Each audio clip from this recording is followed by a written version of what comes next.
তো বসবাস করি না। কলার পাতার দূরে বেশি আসে নাই। সেদিন শেখ মুজিব স্বাধীনতার ঘোষণা দিয়ে এবং 32 নম্বরে বসে পাকিস্তানিদের হাতে ধরা দিয়ে যখন পাকিস্তানে চলে গেলেন, সেই বিভীষিকাময় মুহূর্তে পাঞ্জাবি সৈনিকরা, পাকিস্তানি সৈন্যরা আমাদের বাঙালি রেজিমেন্ট, পুলিশ, ঢাকা ইউনিভার্সিটির ছাত্র শিক্ষকদের নির্বিচারে হত্যা করছিল। সেই সময় কালুরঘাট বেলার কেন্দ্রে চট্টগ্রামে অবস্থানরত আমার নেতা তখন মেজর জিয়া যদি স্বাধীনতার ঘোষণা না দিতেন, আমি মেজর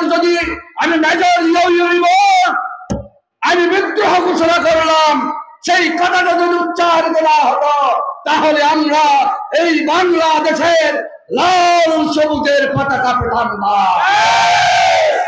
সেই দলের অনুসারী আমরা শুধু স্বাধীনতা ঘোষণা দিয়ে বসে থাকে নাই, সম্মুখ যুদ্ধ করেছে, সেক্টর কমান্ডার হয়েছে, বহু গুলি করে, গুলিকে পরোয়া না করে নিজের বউ বেটি ছোট ছোট সন্তানদের ক্যান্টনমেন্টে কোন অবস্থায় ফেলে স্বাধীনতার জন্য যুদ্ধ ঘোষণা করেছিলেন। সেটা একবার ভেবে দেখেছেন?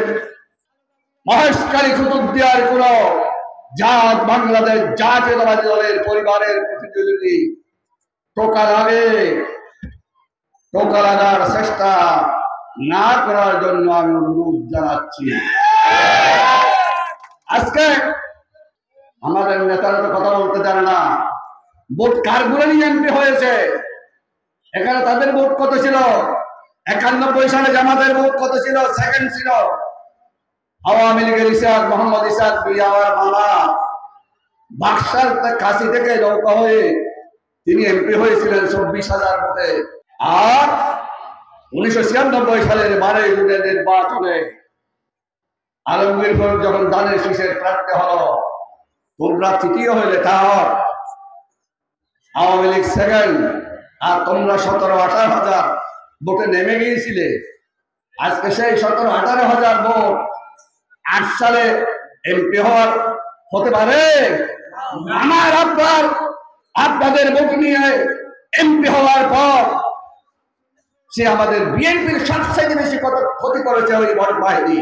আবার আজকে আমাদের বাংলাদেশের ছাত্র জনতা জুলাই বিপ্লবের পর এখন আপনাদের দেখা যায় কি করেছেন।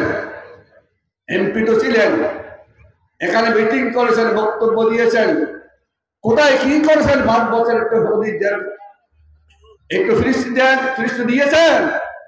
ফিরিস্তি দিয়েছে নাকি?